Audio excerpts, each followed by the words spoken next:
Welcome back everyone to equity valuation. This video we're just going to cover quickly what we missed out on in last week's lecture.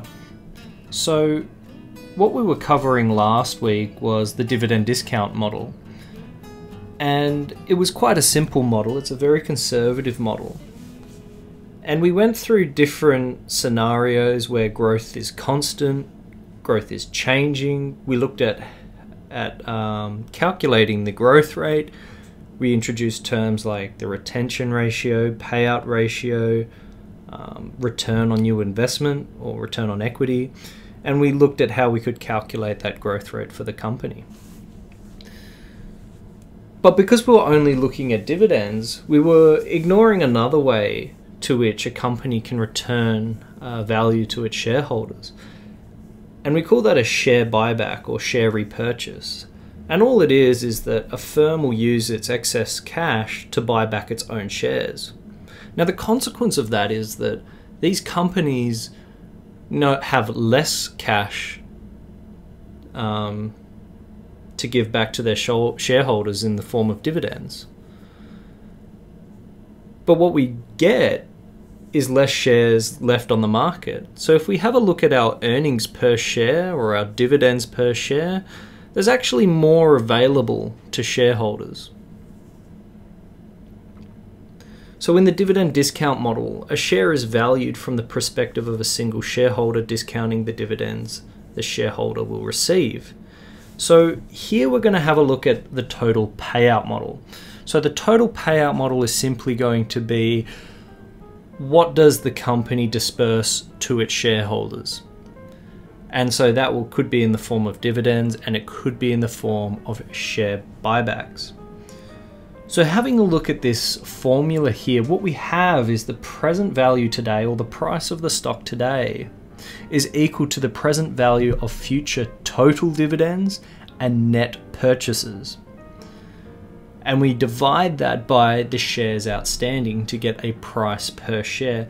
Now this is actually a very important thing, and we're going to have a look at this in a few examples. It's very, very important for you to understand whether or not the figures that you're using are in total, so total dividends and net purchases, or whether or not they're on a per share basis, because it's very, very important that you recognize or distinguish between those two. If, for example, in this equation, if we hadn't divided by the number of shares outstanding, this value here, P0, would be the market value of the firm. So I mentioned this last week, that it's very important to recognize whether or not you're looking at figures on a per share basis or on a total basis, because if it's on a total basis and you don't divide by the shares outstanding, you're going to get one whopping price per share. For example, you could calculate the price per share to be $3 billion. Of course, that doesn't really make much sense. So just make sure you're aware of what these dividends are or what these net purchases are. So having a look at an example, we're going to go through two examples here. Titan Industries has 217 million shares outstanding, and it expects earnings next year of 860 million.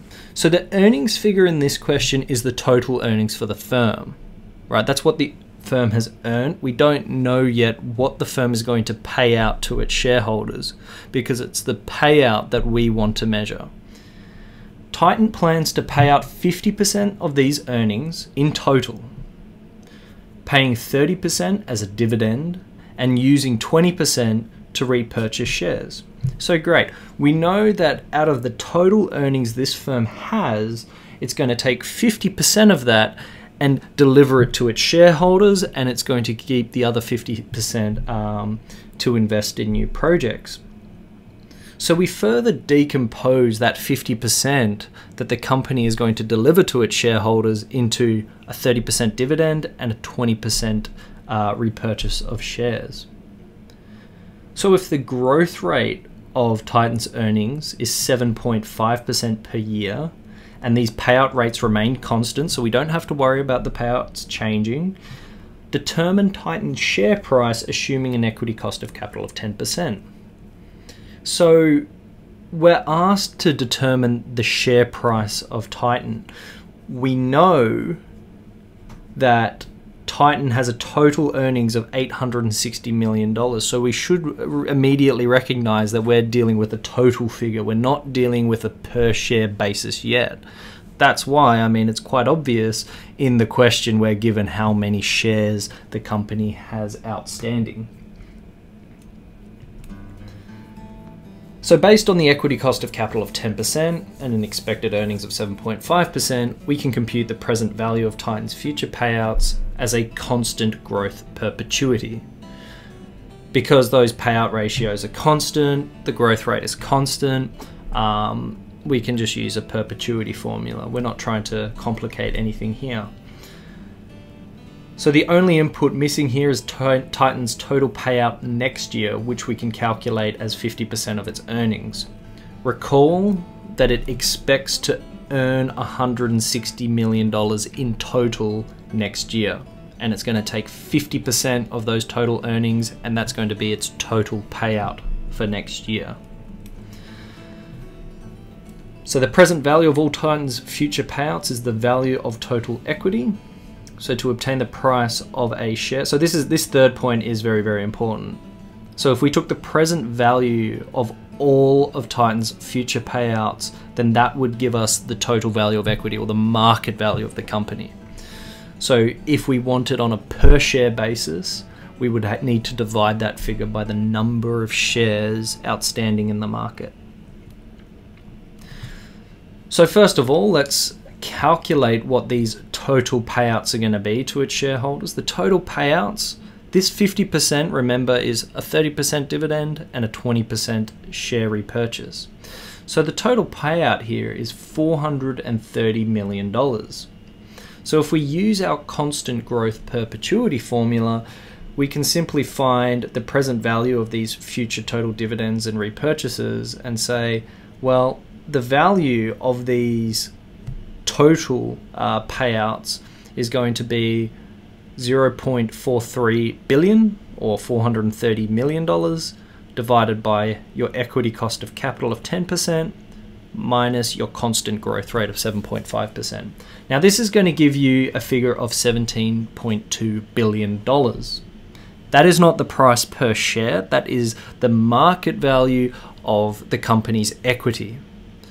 So what we need to do is that, because the question has asked us for what is the price per share, we need to divide this market value of equity by the number of shares. So $7.2 billion divided by this 217 million, or 0.217 billion. And that will give us a figure of $79.26 per share. Now, it's important to recognize that if the company conducts this share buyback and it pulls these shares off the market and it reduces the number of shares outstanding, then that's going to have some implications on the earnings per share and the dividends per share in the future. So if we go back and we say, okay, what happens to the growth? Well, we can actually calculate the growth of this company.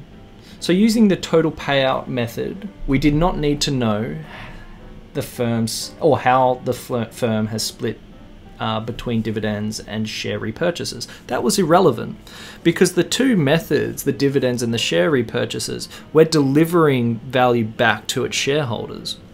Not necessarily in the same way, but so to compare this method with the dividend discount model, note that Titan will pay a dividend of. So if we wanted to just have a look at the dividend discount model, right, and have a look at Titan's dividend and what Titan is paying, we can see that the 30% that Titan pays in a dividend multiplied by its total earnings, right? And remember, here we have to divide by the number of shares. If we didn't divide by the number of shares here, this figure would give us the total dividend to be paid out. So what we get here is $1.19 per share. That's the dividend. So we can calculate what our dividend yield is. So our dividend yield here will be our $1.19 dividend divided by the share price that we just calculated in the previous slide. So that will give us 1.5%. Now you will recall here this formula earlier on in the lecture. And we had a look at the return on equity, and what was the return on equity made up of? Well, the return on equity was made up of a dividend yield and a capital gain. And then we had a look at that capital gain was the growth. So we can see what's going to happen to this growth in the company's equity. So rearranging our perpetuity formula, we get growth is equal to our cost of equity minus our dividend yield.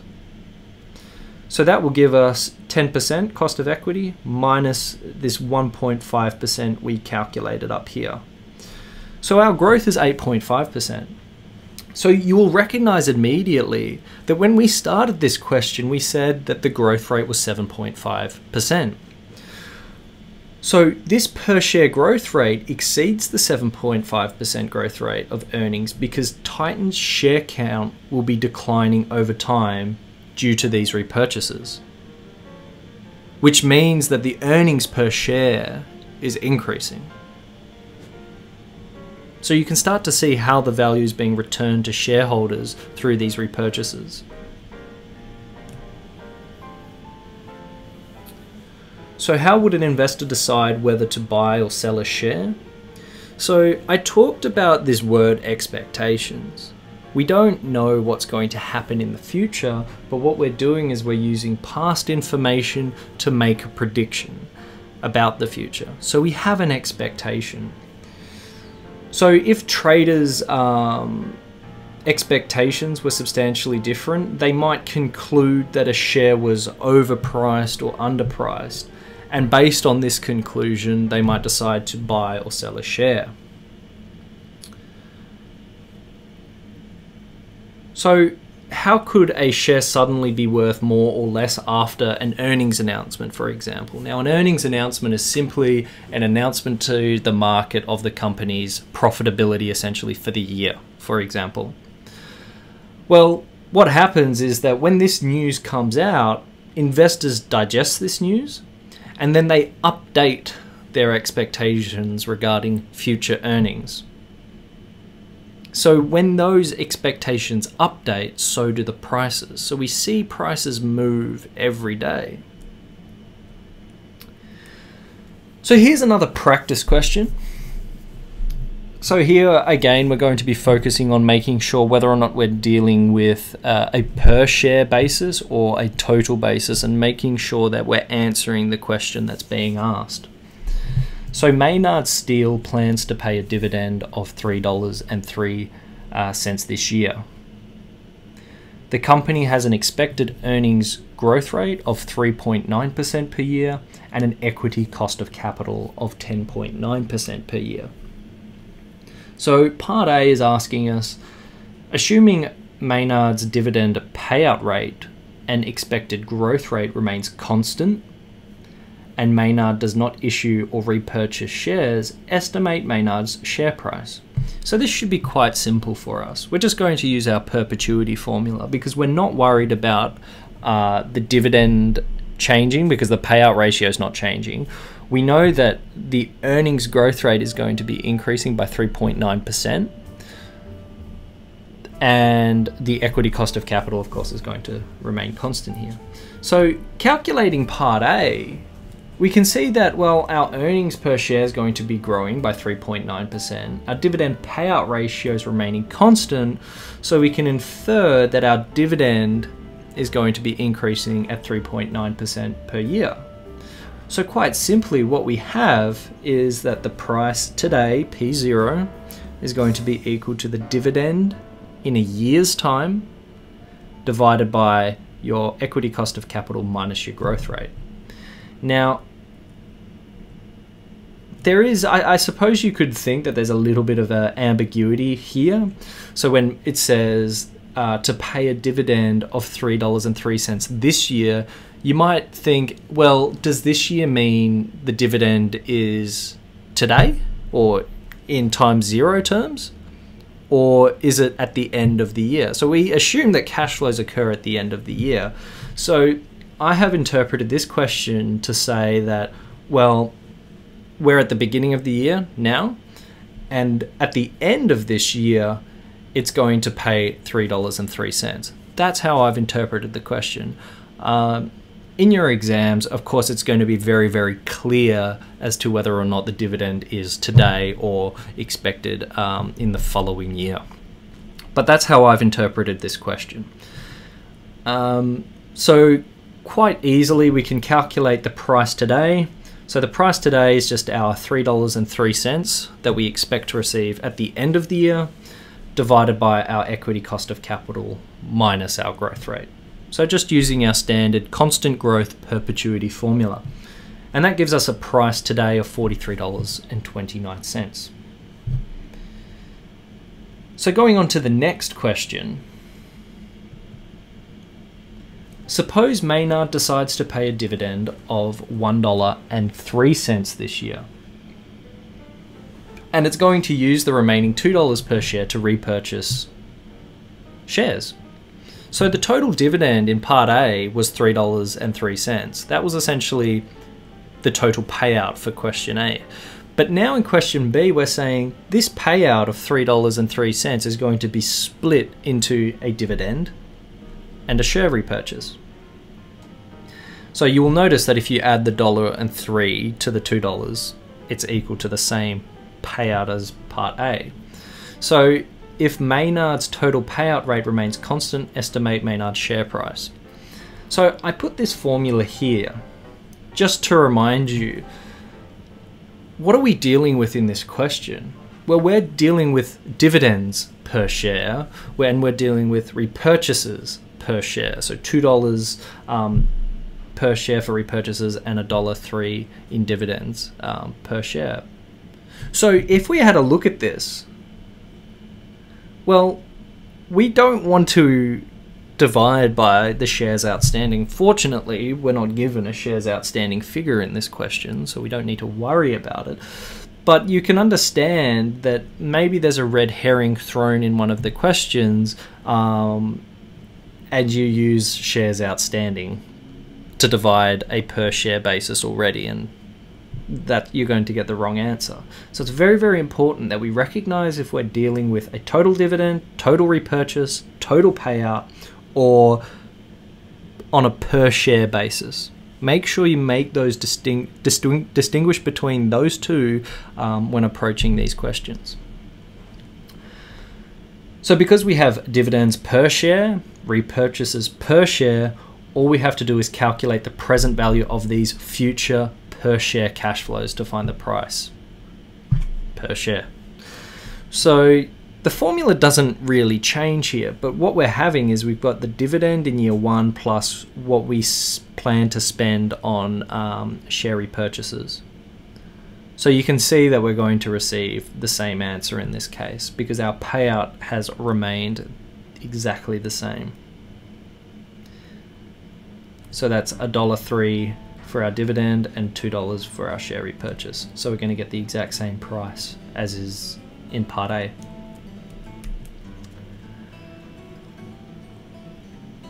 So if Maynard maintains the dividend and total payout rate given in Part B, at what rate are Maynard's dividends and earnings per share expected to grow? So because the company is repurchasing shares, the amount of earnings available to the remaining shareholders will increase. Well, we talked about this in the earlier slides, but if you want to think of it very simply, think about a company that has a total earnings of $10 and it's got 10 shares, right? So that would be an earnings per share of $1. Every share is earning $1. Now, if you reduce the number of shares to 5, well, now the earnings per share becomes $2, right? Every share, each one of those 5 shares receives $2. So the earnings per share will be higher. So therefore we would expect the stock to be increasing. There's more earnings available to those remaining shareholders. So again, we grab our constant growth perpetuity formula and we're going to solve for the growth rate. And what we end up getting is our discount rate minus, remember this thing here, this is the dividend yield, right? So it was the $1.03 dividend divided by the price of the stock. So that gives us a growth rate of 8.52%. So that wraps it up for equity valuation for this unit. So what we've looked at is the dividend discount model and the total payout model. The dividend discount model that we looked at last week, we looked at dividends growing at a constant rate over time. And we also looked at dividends growing at different rates. We also looked at how we might calculate the growth rate based on how much capital the company decides to keep in the company and what it can return on that capital it keeps in the company. So it's very important that you're quite comfortable with calculating those growth rates and calculating the price per share. It's also very important that you're recognizing whether or not you're dealing with a total figure, total earnings figure, or a per share figure. In the second part, in this video, we looked at the total payout model. Again, it's quite simple, quite intuitive, and so they're really the things that I want you to know for your exam. Okay, signing off. Thank you.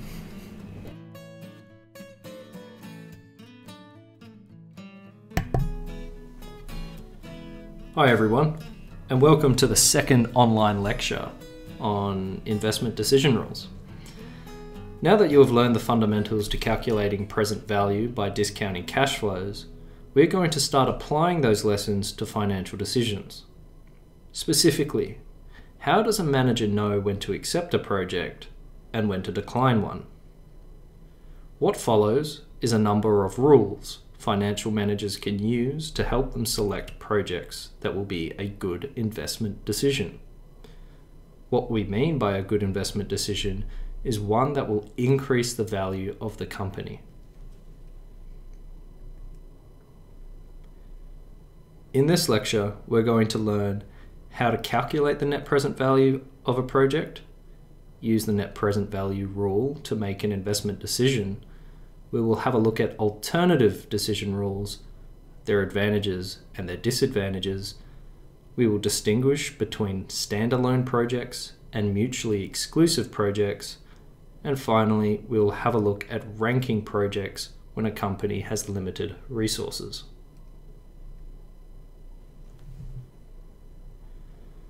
So the net present value rule for standalone projects. Well, we're going to start by refreshing ourselves on net present value, or NPV. The net present value measures the net value of a stream of cash flows in terms of cash today. So if I were to make an investment decision, we would want the benefits of the investment to be more than the costs. This is the same logic that applies to any decision you make. Suppose you made a decision to buy lunch from McDonald's and it cost you $10.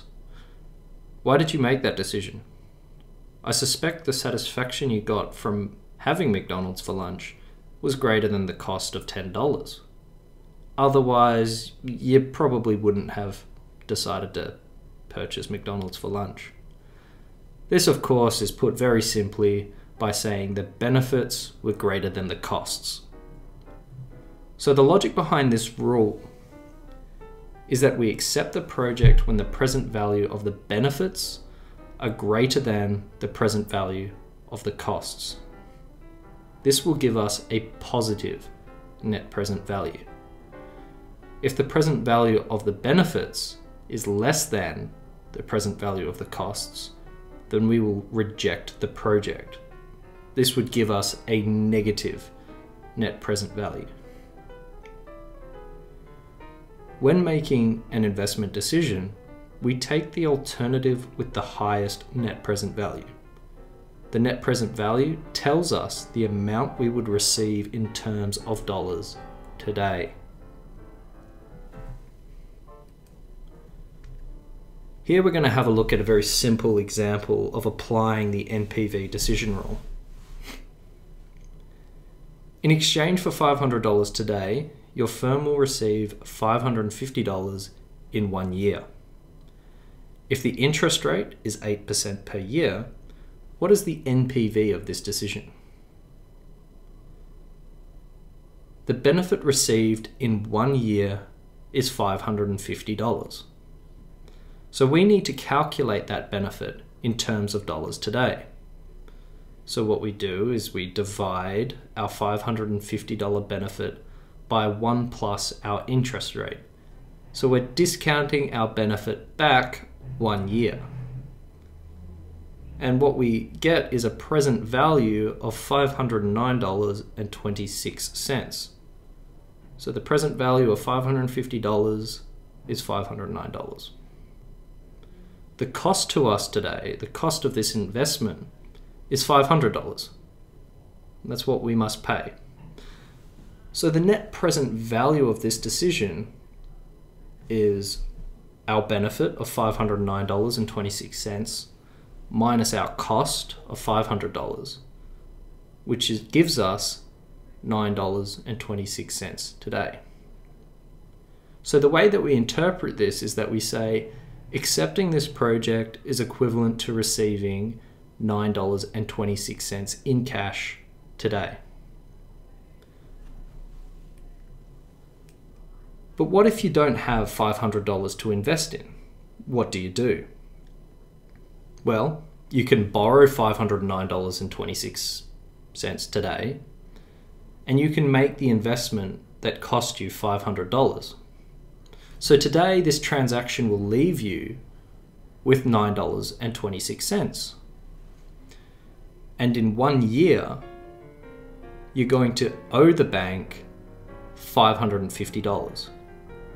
So that $550 is calculated as the $509.26 that we borrowed multiplied by 1.08, or 1 plus our interest rate.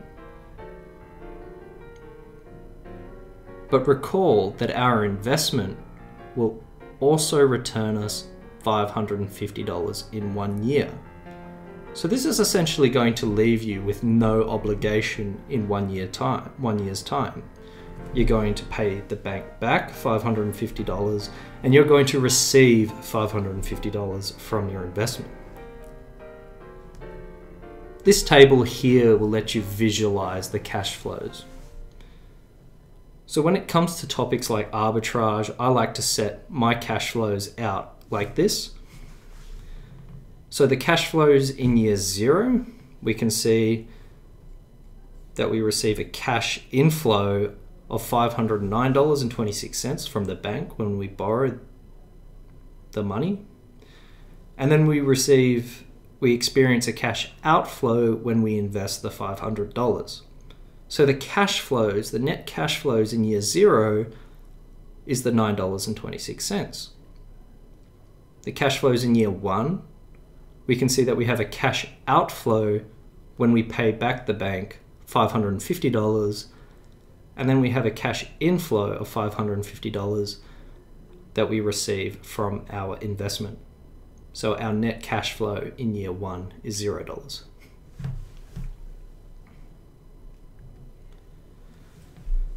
So here we outline again the intuition of the NPV rule. As long as the NPV of the project is positive, that is, the present value of the benefits are greater than the present value of the costs, then the decision to accept the project will increase the value of the firm. This is regardless of the current cash needs or preferences, as long as values are calculated using competitive market prices. Accepting a positive NPV project is equivalent to receiving the net present value in cash today, and therefore it will increase the firm value. For negative NPV projects, accepting them would actually reduce the firm value. Whereas if we were to reject the negative NPV project, that would have no cost to us. That is, the NPV of rejecting this project would be 0.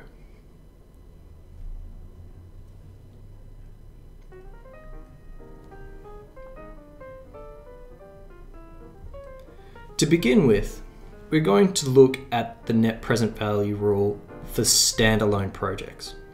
For a standalone project, our only consideration is whether the NPV for the project is positive or negative. Simply, the decision to accept this project does not constrain the company's ability to accept other projects. Of course, this is not a realistic assumption. Managers have to make decisions with limited funds and limited resources. So the manager's goal would be to choose the best projects, those that would provide the most value to the firm from a list of potential projects.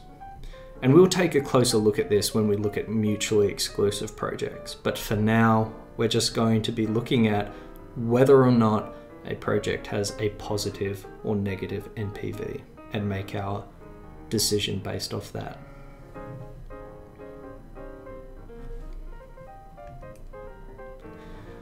So here we look at using the NPV rule for a standalone project.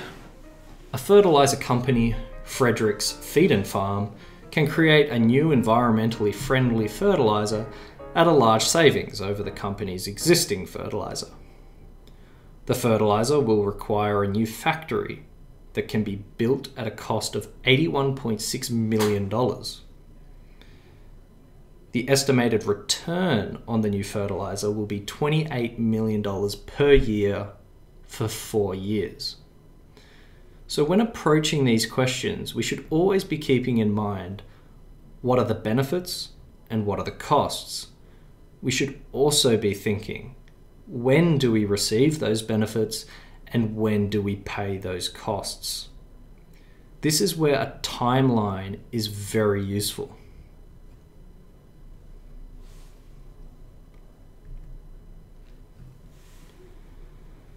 So the decision to build a new factory is going to cost $81.6 million. That's our cost. The benefit from building the new factory is $28 million per year for the next 4 years. The NPV of the factory will equal the $81.6 million cost today. The negative value tells us that it is a cash outflow plus the present value of the $28 million per year. We can do this using the long way by discounting each $28 million cash flow back to the present value, or we can more simply use the annuity formula. Recall, if we have a constant stream of cash flows, we can use the annuity formula to calculate the present value. If these cash flows were changing from year 1 to 2, if it was $28 million in year 1, $32 million in year 2, $18 million in year 3, and $14 million in year 4, of course we would have to discount those cash flows the long way. We wouldn't be able to use the annuity formula.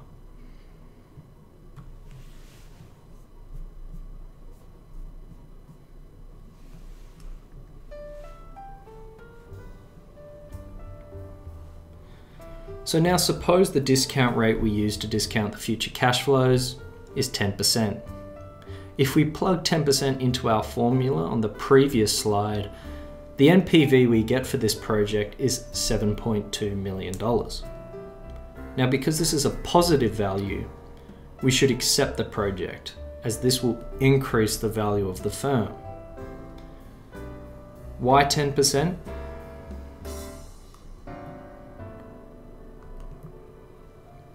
Obviously, if we decided to use a different discount rate, our NPV answer would also be different.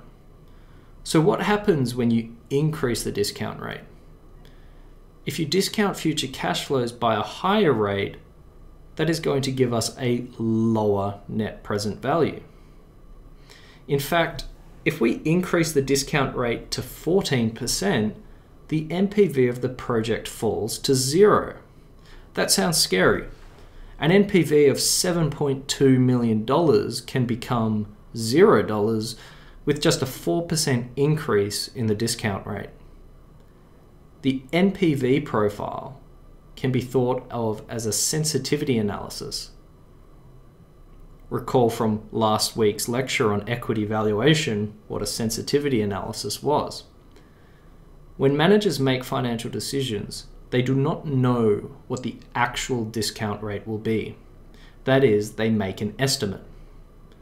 The NPV profile shows how sensitive the manager's analysis is to error in the discount rate. Now you'll have this figure in your textbooks, figure 8.1. And this is essentially showing an NPV profile. An NPV profile will graph the net present value of a project for different discount rates. On the y-axis, we have the NPV of the project that we calculated as the present value of the benefits minus the present value of the costs. On the x-axis, we have different levels of the discount rate. For practice, you can repeat the last question using a 9% discount rate and an 11% discount rate. Compare your answers to the original, when the discount rate was only 10%. You will find that using a smaller discount rate will give you a higher net present value because our cash inflows, the benefits, are being discounted at a lower rate. Similarly, you will find using an 11% discount rate will give you a lower NPV. Moving across the x-axis, we can see that the discount rate increases. Moving across the x-axis, we can see that as the discount rate increases, the NPV decreases. When the discount rate reaches 14%, the NPV is 0.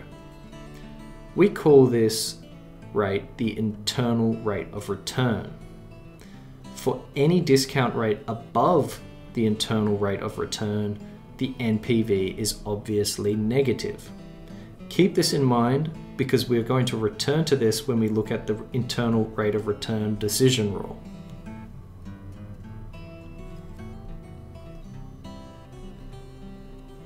The discount rate that makes NPV equal to $0 is known as the internal rate of return. The difference between the manager's estimated discount rate and the internal rate of return tells us the amount of estimation error in the estimated discount rate that can exist without altering the original decision.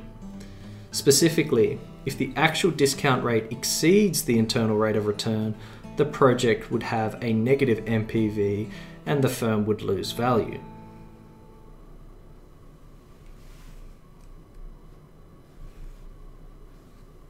The NPV rule is one method managers may use to make an investment decision.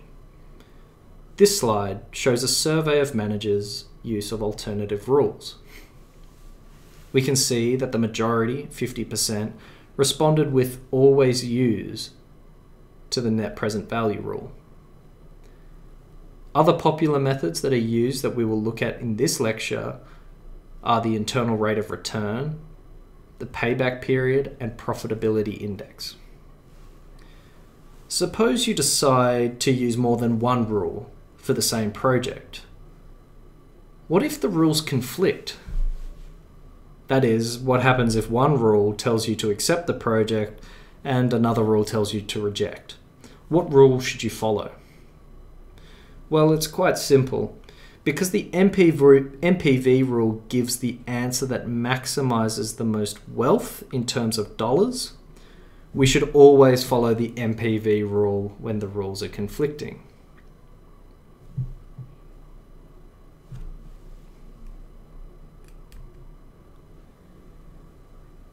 This slide shows another survey regarding managers' preferences of decision rules, and we can see that the most preferred methods are the internal rate of return, net present value, and the payback period.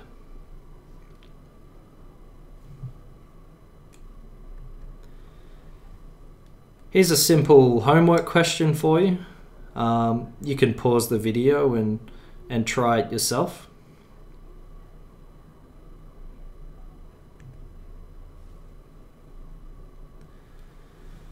So alternative decision rules.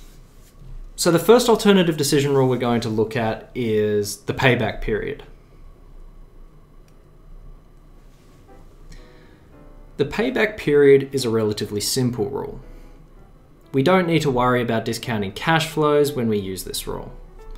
The payback period rule is the amount of time it takes to recover or pay back the initial investment. So the rule for the payback period is, if the payback period is less than a pre-specified length of time, you accept the project, otherwise you reject it. Now, what is the pre-specified length of time? Much in the same way a manager needs to estimate the discount rate, a manager would also decide how long this pre-specified length of time is. So it could be 1 year, it could be 2 years, it could be 3 years, whatever the manager decides. And essentially the manager is saying, we want to pay back the initial investment in this time period. So let's have a look at an example. So back to the fertilizer example we saw earlier. We can apply the payback period rule to determine whether or not the project should be accepted or rejected. Recall that when the discount rate for this investment was 10%, the NPV was $7.2 million, which we would accept under the NPV rule. So to apply the payback period rule, we need to calculate the amount of time it takes to pay back the initial investment. This is called the payback period. Given this payback period, we would then only accept a project if the pre-specified length of time decided by the manager is less than the payback period. If the manager decided that the project needed to be paid back, if the manager decided that the projected,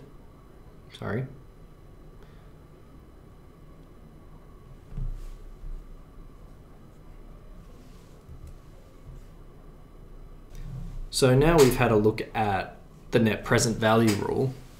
We turn to an alternative decision rule, specifically the payback period.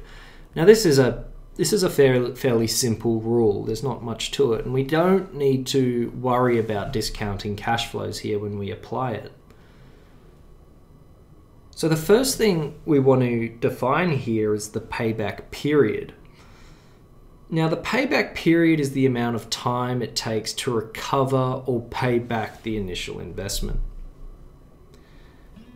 So the rule here is that if the payback period is less than some pre-specified length of time, you accept the project. Otherwise, you will reject it. And what is this pre-specified length of time? Well, much in the same way that a manager needs to estimate the discount rate, a manager is going to decide how long it should take or how long they're willing to allow a project to be running before it pays you back. So this will be made a lot more easier with an example. So going back to the fertilizer company we saw earlier, we can apply the payback period rule here to decide whether or not we should accept this project or reject it. So recall what the NPV rule said about this project. If we had a discount rate of 10%, the NPV was $7.2 million. So because it was positive, we accepted the project because it was increasing the value of our firm. Now, using the payback period rule, we would need to calculate the amount of time it takes to pay back this initial investment. So this is the payback period. Given this payback period, we would then only accept the project if the pre-specified length of time decided by the manager is less than this payback period. So having a look at this timeline of cash flows, our initial investment was $81.6 million. So how many years does it take to pay back that initial investment? Well, in year 1, we earned 28 million. Year 2, we earn another 28 million, so that gives us 56 million cumulatively. And then in the 3rd year, we would have another 28 million, and cumulatively that would be 84 million. So it's not up until the 3rd year of cash flows do we pay back that initial investment of $81.6 million. So if the manager decided that the pre-specified length of time was 2 years or less, we would reject the project because the manager says that we want the initial investment of $81.6 million to be paid back in 2 years or less. And notice that we're not discounting these cash flows, we're completely ignoring the discounting of cash flows here. And so of course this is one of the pitfalls of using the payback period, but it is very simple. So to see some of the problems with the payback period rule, let's have a look at an example. We start by calculating the payback period for the 4 projects A, B, C, and D in the table. And we rank these projects based on their payback period. You can see for every project, the payback period is 2 years. Project A costs $100 today and will pay $50 per year for 3 years. So the payback period, we can see that in year 1, we receive $50, year 2, we receive another $50, so cumulatively, that's $100. We've paid back our our initial investment in 2 years, or payback period.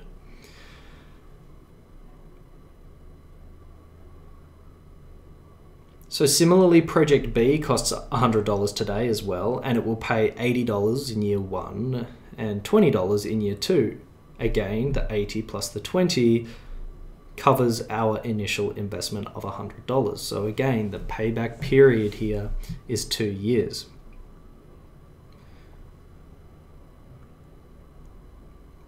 So however, let's suppose now that we calculate the NPV for all these projects using a 10% discount rate, and we decide to rank those projects based on their net present value. So we've got 2 rules here. We're going to rank them based on the payback period rule, and we're going to rank them based on the NPV. So ranking them based on the payback period, they are all equal. They're all 2 years. But ranking them based on NPV, well, project C is earning us an NPV of $424.89. Project B is second most valuable at $37.50. Project A is next at $36, and lastly Project D at 72 cents. Now they're all positive NPVs, but we can see that the payback period has essentially said these are all equal.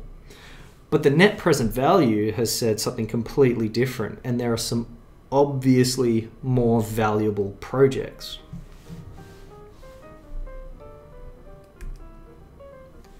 So the payback period rule is used by many companies because of its simplicity and its focus on liquidity. However, it does not always give a reliable decision because it ignores the time value of money. We didn't do any discounting. It ignored all cash flows after the payback period. So if we just go back, you'll notice that Project C has a cash flow of $500 in year 3 compared to the rest of the projects, this is a substantial sum. So luckily for us, the NPV rule does not ignore those subsequent cash flows. We can see that project C's NPV is $424 because it also includes all the cash flows.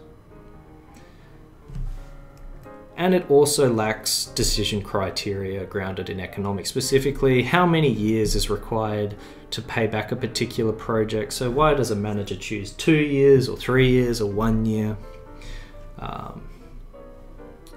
So the payback period rule, it's very, very useful for smaller projects.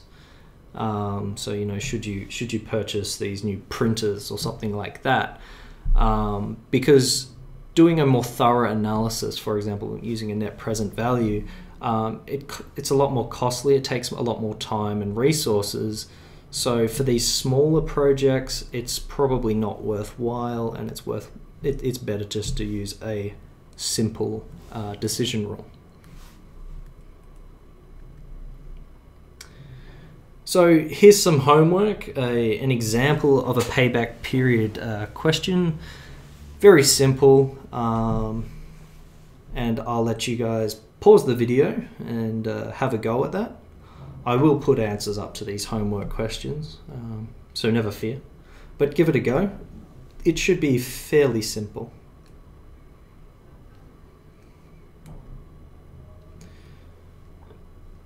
Now we turn to the internal rate of return, and we discussed the internal rate of return previously when we were looking at the net present value rule, or more specifically when we were looking at the NPV profile.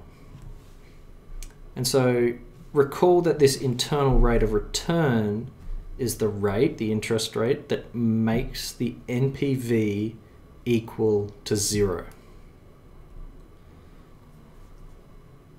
So the internal rate of return rule tells us to make any investment where the internal rate of return exceeds the discount rate. We should reject investments where the discount rate is greater than the internal rate of return. And we'll go back to figure 8.1 so we can visualize this rule. I can understand that sometimes this rule can be a little bit confusing, but always go back to the NPV profile to understand, have a look where the positive NPV is for the discount rate and where the negative NPV is, and hopefully this rule will make a lot more sense to you. So the internal rate of return rule will give us the same answer, accept or reject, as the NPV rule in many, but not all situations. So this is where it gets a little bit more complicated. So it's important that we are aware of the pitfalls in using the internal rate of return, which we will cover shortly. So in general, the internal rate of return rule will work for a standalone project if all the project's negative cash flows precede, or become first, precede its positive cash flows. So keep in mind, every example we have been looking at so far is for a standalone project. So having a look at the equation on this side, again, we identify our costs or negative cash flows, and they come before the benefits or our positive cash flows. And notice in this equation, we've actually set the NPV to equal 0. So all those discount rates you see in this equation, essentially that is the internal rate of return. So for Frederick Farm and Feed in the previous example, when the cost of capital, the discount rate, is below 14%, the project had a positive NPV and you would undertake the investment. And we can see this more obviously on the next slide. So again, going back to figure 8.1 in your slide, we will see that to the left of the internal rate of return of 14%. So that's all the discount rates that are less than the internal rate of return. We have a positive NPV, and we can see that more obviously on the table next to the NPV profile there. You can see that the NPV is highest when the discount rate is 0 at $30.4 million. And as we increase that discount rate, we can see the NPV fall. If our discount rate is actually greater than the internal rate of return of 14%, then our NPV will be negative. So have a think about what the internal rate of return rule is telling us again, is that it's telling us that we should accept a project if our cost of capital or our discount rate is less than the internal rate of return. If our discount rate is greater than the internal rate of return, our NPV is going to be negative and we should reject it. We should reject the project.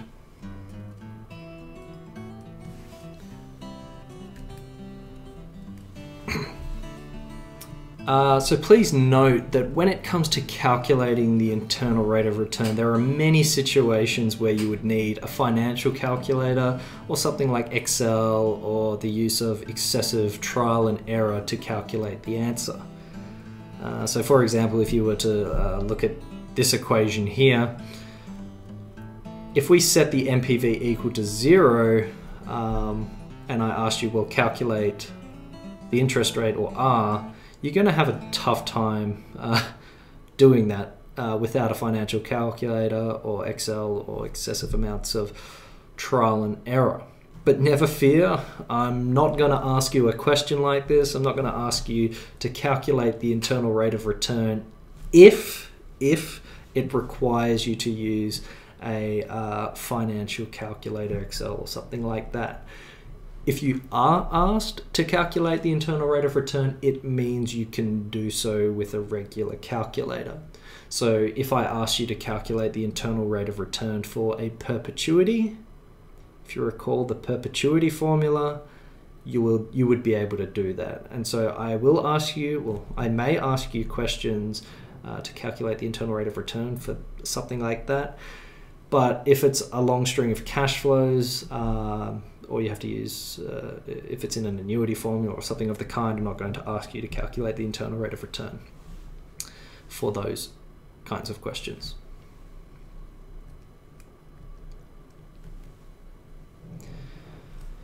So, as I mentioned earlier, we need to be careful when we use the internal rate of return rule. So for standalone projects, most of the time it's going to give us the correct answer, meaning that if we accept a project when the cost of capital or the discount rate is less than the internal rate of return, that's going to increase the value of the firm. And if it's greater than the internal rate of return, the discount rate is greater than the internal rate of return, we reject it.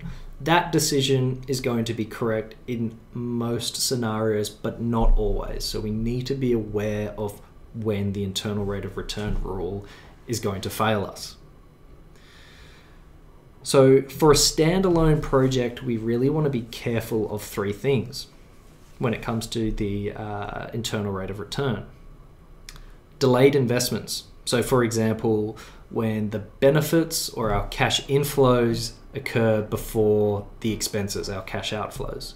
So in all the examples we've seen so far, the costs occur today and we receive cash flows in the future. Non-existent internal rate of returns. So if there is no internal rate of return, essentially the NPV is never 0. So if we go back to our figure 8.1, imagine this curve here never intersects the x-axis, right? We would not get an internal rate of return in this case because the NPV is always going to be positive. And lastly, for standalone projects, multiple internal rate of returns. So in this situation, the NPV can be 0 for more than one value for the discount rate. So we'll have a look at that as well. When we look at mutually exclusive projects, we also need to be worried about differences in scale and the timing of cash flows. Differences in risk is also something that we need to be aware of, but we're not going to go through that.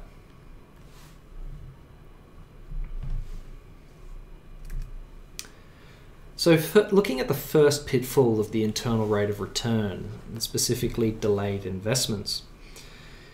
In this scenario, we see a decision that essentially we have $1 million cash inflow today, and that's followed by $500,000 cash outflow every year for 3 years. So essentially it's been reversed. We're used to having our costs incurred today and having cash flows in the future. So we are given a cost of capital of 10%, and we are asked to use the internal rate of return rule and the NPV rule to decide whether or not we should accept or reject this project. So to calculate the internal rate of return, we would be faced with an equation that looks a bit like this. And so to calculate the internal rate of return, we know that our NPV will be 0.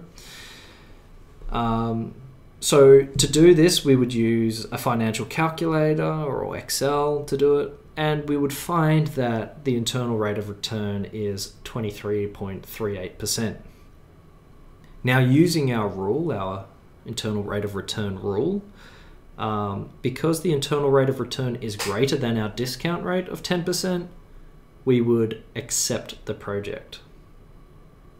So the IRR rule says we should accept. Great.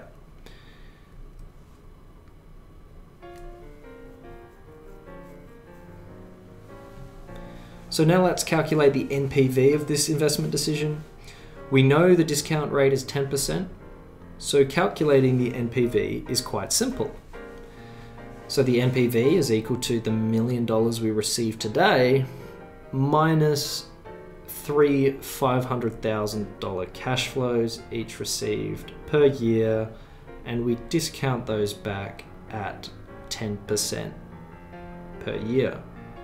And now what the NPV rule has told us, or the NPV of this project, it's negative. It's negative $243,426. So since the NPV is negative here, of course, we would reject the project or reject the deal. Now, this is where we have a conflict, and this is where we have a bit of an issue, because in the previous slide, the internal rate of return told us to accept the project because our discount rate was less than our internal rate of return. So we said we'll accept the project. However, upon calculating the NPV, we say we should reject the project because the NPV is negative. So if we were to actually plot the NPV profile for this project, so much in the same way as we saw the NPV profile in the previous slides, figure 8.1, for this project, this is what the NPV profile shows. And it essentially shows us immediately why the internal rate of return rule has failed. Just having a look at this graph, we can see that if our discount rate is less than the internal rate of return, we should reject the project because our NPV will be negative.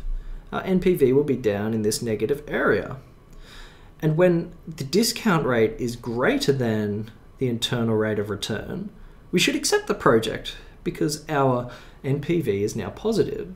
So notice the slope of the NPV profile and how it's changed. In the previous example, it was an inverse relationship, and now it's a positive one.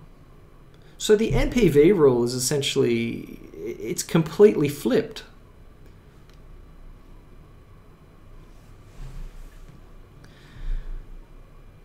So a good way to think about this scenario as to why essentially we have cash outflows in the future.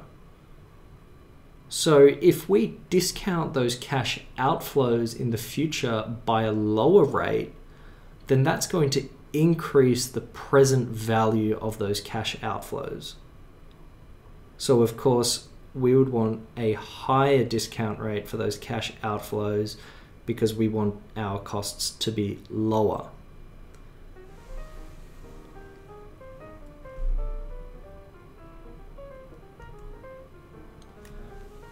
So the second pitfall of the internal rate of return is when we don't have an internal rate of return. One does not exist. So now have a look at the following. It's a bit different. And what's different is we don't have a cost. We receive $500,000 every year for 3 years. So when we calculate the NPV of this project, when are we going to receive a negative value? When will we ever have a negative NPV? So you can see that if we plotted this NPV profile, the NPV never reaches zero. And take a close look at this discount rate. This discount rate goes all the way to 200%. A discount rate of 200%, and the NPV of this project is still positive, and it will continue to be positive. So another pitfall is when we do not have an internal rate of return.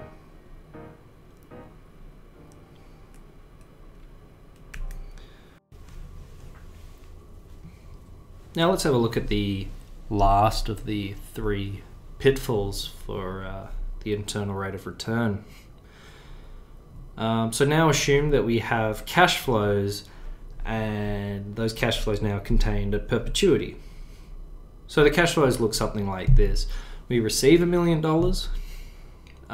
today, and then we pay $500,000 every year for 3 years, and then in the 4th year we receive a perpetuity where we get $20,000 every year forever. So to calculate this net present value, we would get something that looks like this, an equation that looks like this. And yeah, it looks a little bit messy, but if we just break them down, what we have is this $1 million that we receive today minus a cost of $500,000 per year for the next 3 years. And then here is our perpetuity of $20,000 every year forever.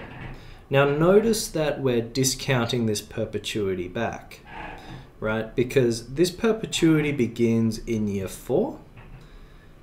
And so this is the first cash flow, which means if we calculate the present value of these perpetual cash flows, the present value that we're going to be calculating is going to be at t equals 3. Which means that the present value that we have, this big number that we have for this perpetuity, we need to take back all the way to time period 0. Which is why we have this discount rate here. So we're discounting the present value of this perpetual cash flows back 3 years to time period 0. Now this is a very important thing for you all to get comfortable with. So make sure you practice that.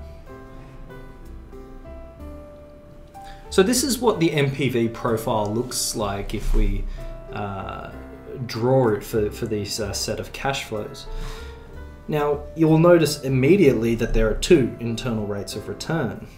So if the internal rate, if our cash rate, not a cash rate, our discount rate or our cost of capital exists somewhere between 4.723% and 19.619%, we're going to experience a negative NPV.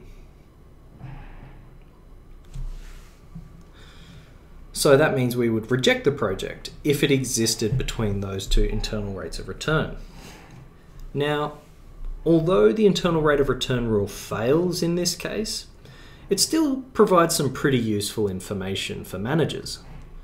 So the internal rate of return still provides a range for which managers can be wrong in their estimation for the discount rate.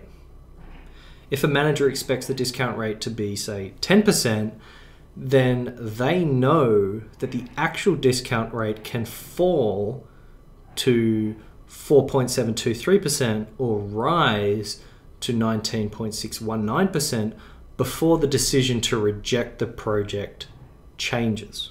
So it gives us a good idea of the sensitivity in estimation error of our discount rate.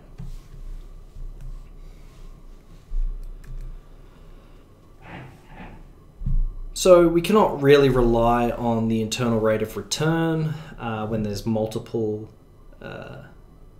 internal rate of returns. So notice in the last example here, when we had a look at the NPV, the equation for the NPV, that the cash flows are actually changing sign, or it's probably easier to see on this timeline. So the cash flows, one, begin positive, and then they change to negative. That's one change. And then they change back to positive. So it's gone from positive to negative back to positive. And we can see that in this equation here, the negative sign, the cash outflows, and then back to the positive sign, the cash inflows.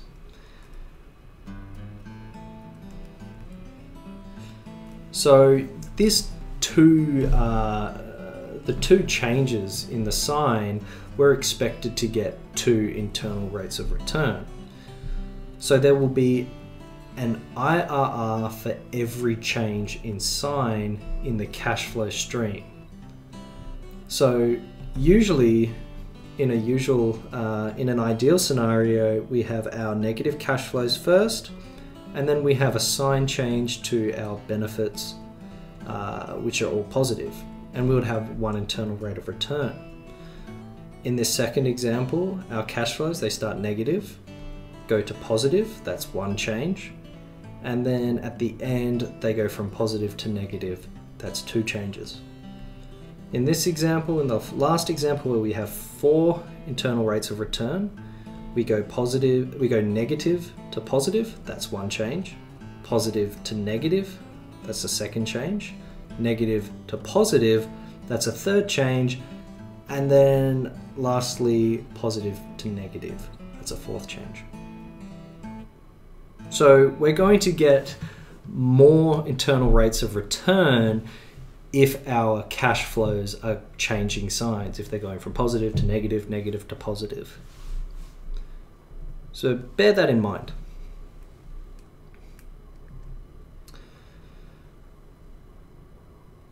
So this slide nicely summarizes the internal rate of return and the internal rate of return rule. So the IRR at the end of the day really measures the average return of the investment.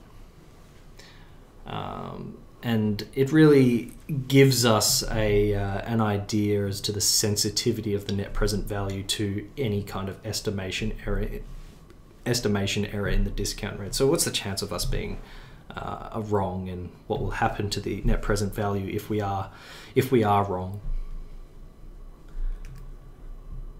Here is another homework question for you to practice. And so I'll let you pause the video here and you can have a go at that.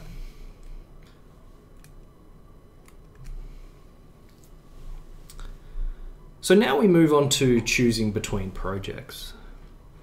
So up until now, we've only been looking at standalone projects. And so what this means is that we haven't been worried about any kind of constraints managers might have to do with resources, really. But now we're going to move to mutually exclusive projects. So a mutually exclusive project is one where the acceptance of one project precludes the acceptance of others.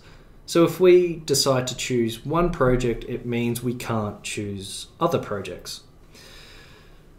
So this is a realistic assumption because we are likely to have limited funds. We're likely to have a limited amount of land. We're likely to have a certain number of employees, and therefore we can't go ahead and accept every single positive NPV project that's out there. We just simply do not have the resources to do so. So the NPV rule here for mutually exclusive projects remains robust. For mutually exclusive projects, when we have to choose between, for example, 5 projects, we will simply just rank those projects and choose the project or projects with the highest NPV. So the projects with the highest NPV will create the most value for the company. But for the internal rate of return, we run into more issues, unfortunately. So in addition to the problems we saw before, the internal rate of return rule again, now we're looking at problems due to differences in scale and the timing of cash flows. So if we were deciding between 2 projects using the internal rate of return, well, recall from the last slide that the internal rate of return was essentially showing the average return on investment. So you might conclude and say, okay, I will choose the projects that give me the highest return on my investment. And that's ultimately going to lead to some mistakes. So to put that in an example, let's have a look at the differences in scale. So for mutually exclusive projects, we need to consider the size of these alternatives. Because the internal rate of return is it's a measure of return, it doesn't tell us anything about the size of the projects. So to put this in a very simple example, would you prefer 200% on $1 or 10% on $1 million? Now the former, although it's a 200% return, that's great, it's going to only make you $2. While the latter opportunity, 10% on $1 million, is going to return you $100,000. So the percentage return can be very high, but the dollar amount that you're earning can be trivial. So this is where the size of the project actually matters. The scale of the project is important. So when it comes to looking at 2 mutually exclusive projects or a list of mutually exclusive projects, we can't use the internal rate of return rule and rank the projects based on the highest internal rate of return. Because simply some might earn a small return on a large project and some might return a large amount on a very small project. So the problem here is that if we're trying to increase the dollar value of the firm, the scale definitely matters.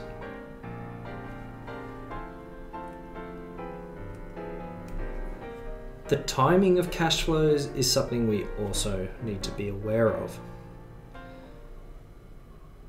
Even if mutually exclusive projects have the same scale, you may still rank projects incorrectly using the IRR rule because there's differences in the timing of their cash flows.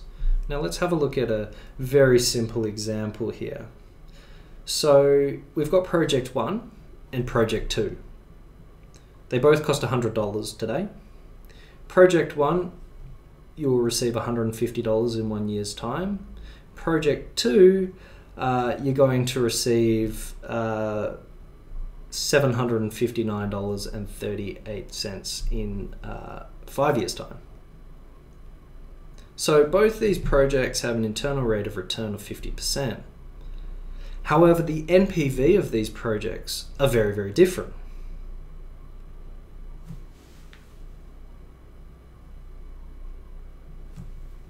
So the NPV of project 1 is $36, but the NPV of project 2 is $371. And all that's changed here is that the timing of the cash flows have changed. So although the internal rate of return is the same for both projects, one yields a much higher NPV. So here's another example that describes the choice between two stores. So if you imagine that you're going to set up a store in a popular supermarket or popular shopping mall, there's obviously a limited amount of space that you can use. So you have a choice between choosing a coffee shop or a music store. Which one should you choose? So here's some basic information on those. You will notice that both the projects have the same initial investment of $400,000. The music store has a higher initial cash flow compared to the coffee store.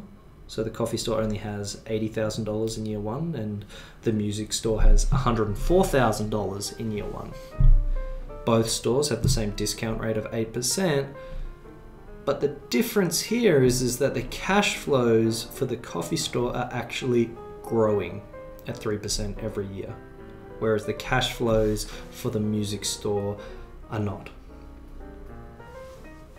So for both these stores, we say that the cash flows are going to run in perpetuity. We don't expect these stores to close down anytime soon, so we're going to calculate the present value or the net present value of these projects based on a perpetuity. So if we calculated the internal rate of return for both these projects, we would find the internal rate of return for the music store is 26%, which is greater than the internal rate of return of the coffee store, which is 23%. So comparing these two projects, if we were to say, okay, the internal rate of return is giving us the average return on the investment, then we would say, okay, the music store is better because it's 26%, which is greater than 23%.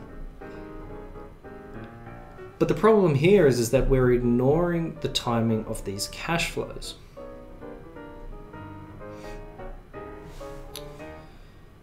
So if we calculated the NPV, we can see that there's a difference in the NPV for the coffee store and the music store, and that difference is $300,000 in favor of the coffee store.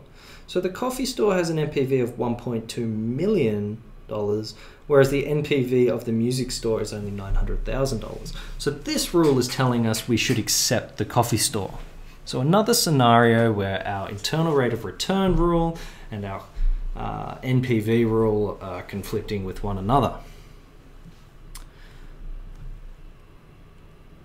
So the reason here, I mean, of course we should choose the coffee store because we're going to base our decision off the NPV rule, but really the timing of cash flows is different because the cash flows for the coffee store, we actually have growing cash flows. So those cash flows for the coffee store are actually going to become greater than those cash flows in the music store.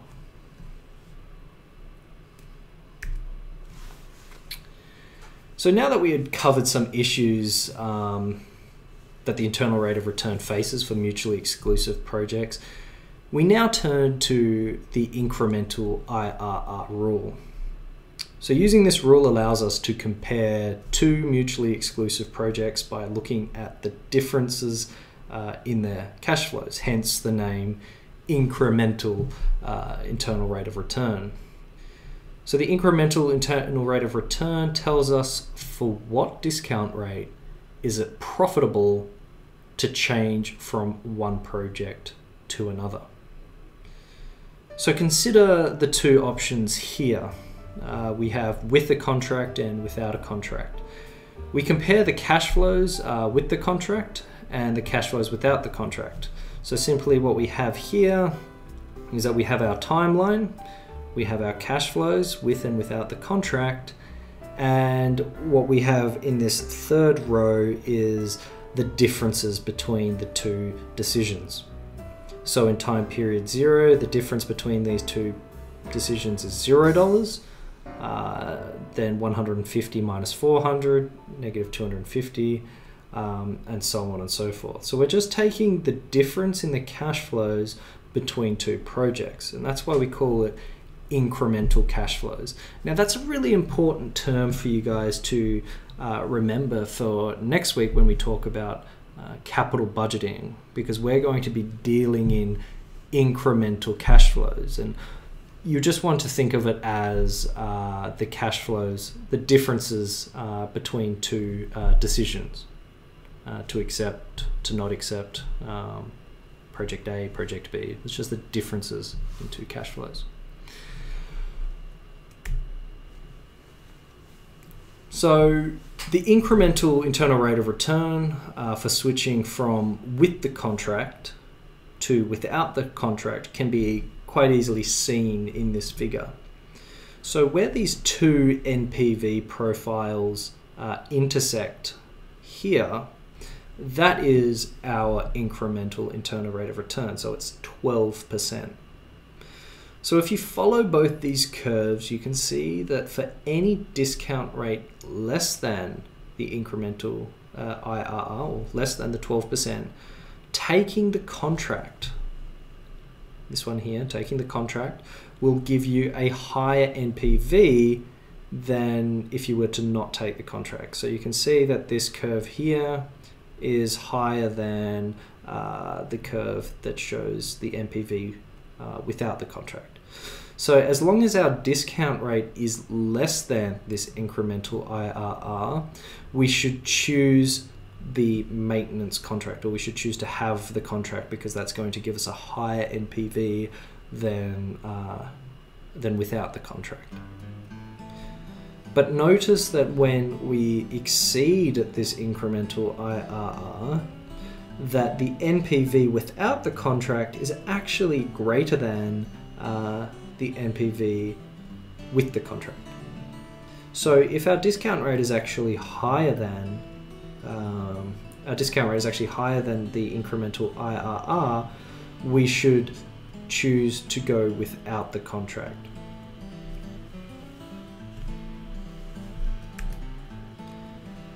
And so this slide here, this one just summarizes the last one.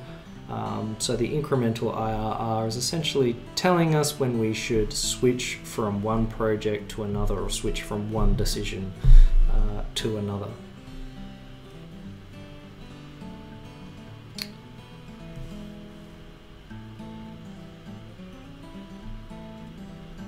So work your way through this slide. Pause the video for a moment.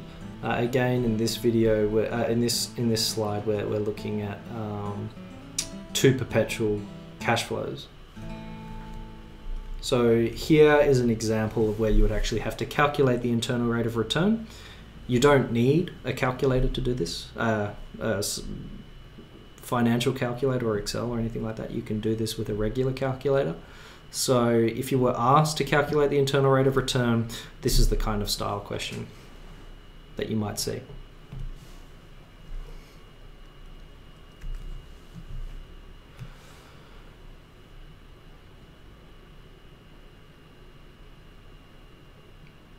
So the fact that the internal rate of return exceeds the discount rate for the incremental project does not imply that both projects have a positive NPV. So this is a shortcoming of the incremental IRR rule.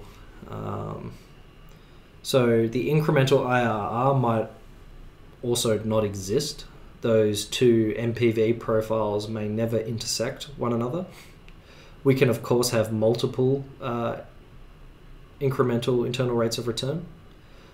But we should always ensure that when we're looking at the incremental rate of return, we structure our incremental cash flows such that they are initially negative and become positive.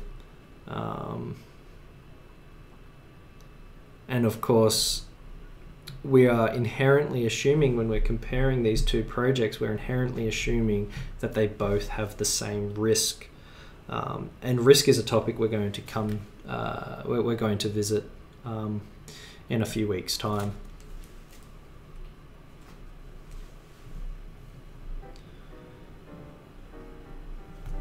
So earlier I mentioned that we looked at mutually exclusive projects because managers or companies are going to have resource constraints. So they might have a lack of money or funding or limited funding, which might have limited space. So that's referring to the previous example, making a decision to choose between the coffee store and the music store. So we had limited space. Or employees. We've got a limited number of employees. If you think you've got a limited number of software engineers, there are only so many projects that you can undertake. So in this scenario where we realistically have limited resources, the manager's objective here is to allocate resources in a way that's going to maximize the value of the company. In other words, be most efficient with the resources that you have. So to do this, we're going to look at, or to analyze this, we're going to look at the profitability index. And the concept is simple. We want to have a look at how much net present value, how many dollars are created for every 1 unit of resource consumed.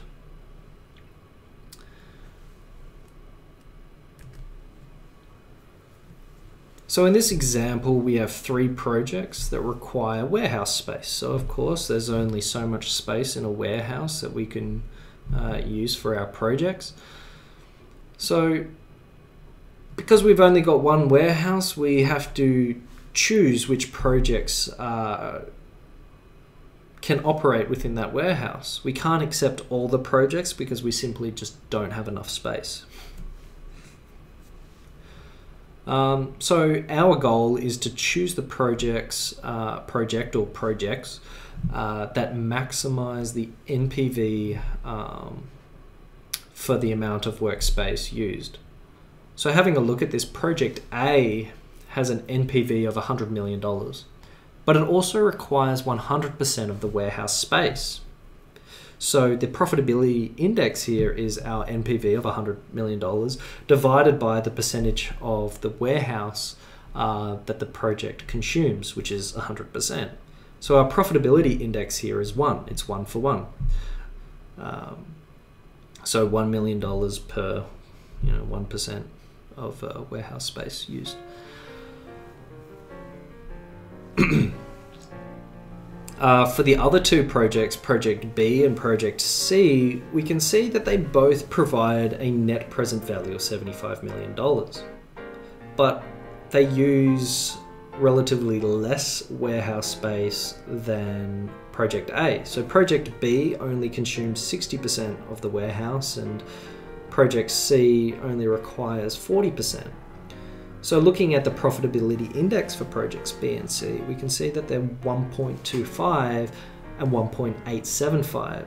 So this ratio is higher for project B and C than it is for project A, which is essentially saying that we're getting more in net present value. We're getting more in these dollars per amount of warehouse space used.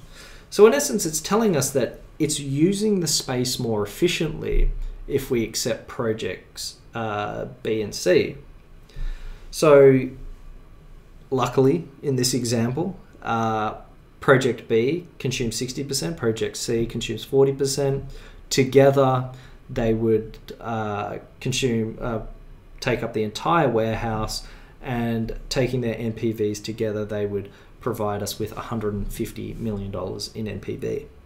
So we can see that the manager here should choose project B and C because project B and C are going to be more efficient in using the warehouse space. And when I mean more efficient, I mean they're going to make the company more money.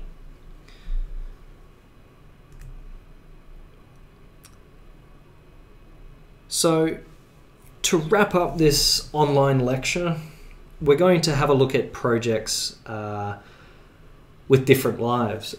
So far, we've assumed that all these projects are going to last for the same amount of time. Again, that's another very simplifying assumption and not really realistic. So what do we need to do here? It's not so difficult. So to evaluate projects with different lives, we compute the equivalent annual annuity. And if you take one look at that formula, it might look a bit scary, but it also is familiar. This formula is just the annuity formula. And the EAA here is the cash flows in the annuity formula. So this formula here is just being rearranged to get it in terms of the cash flows, and we call those cash flows the equivalent annual annuity. So the intuition of using this EAA is that we can think of the cash flows for each project as the annual cash flows that will give us the same present value as the varying cash flows that we incur or earn when we make a decision.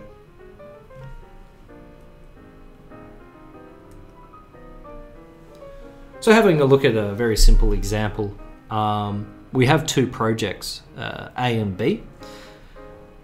They already have a present value calculated.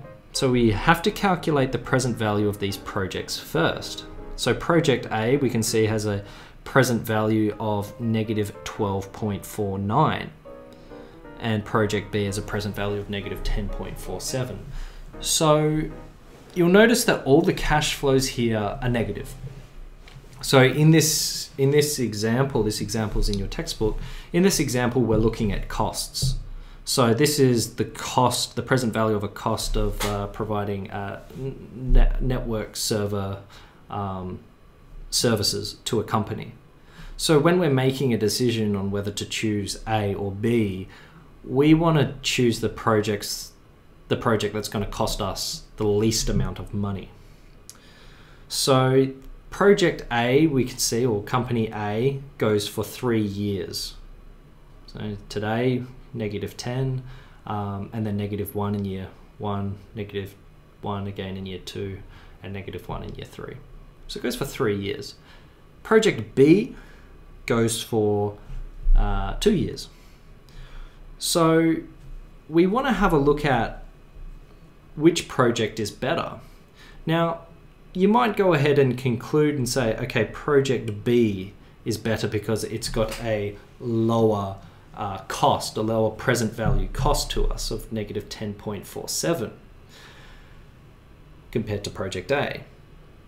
But this would be a mistake because project A actually lasts longer than project B. So what we want to do is we want to calculate some cash flow that essentially standardizes this. What is the annual cash flow for each of these projects? So using this rearranged annuity formula, we can calculate the equivalent annual annuity for both option A and B. So for option A, it's negative 5.02, and for option B, it's negative 6.03. And so the way we interpret these figures is that option A is equivalent to spending, I'm going to say thousands, $5,000 per year, whilst option B is equivalent to spending $6,000 per year. So given option A has a lower annual cost, we would choose A over B. So we need to be careful here. We can see that if we looked at the net present value of these two projects, we might be quick to assume that project B or option B is better because it costs us less. But because these two projects have different lives, we need to make sure that we're evaluating them properly. So calculating the EAA essentially tells us what our annual cash flow would be for this project. So we need to calculate this NPV first and then rearrange it to calculate what the annual equivalent would be. So we would choose project A because it's costing us less per year.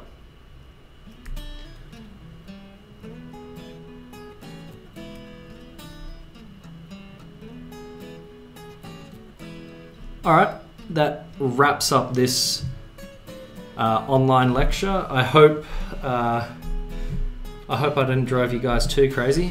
Other than that, if you have any questions, please let me know. I will be more than happy to answer them, and thank you.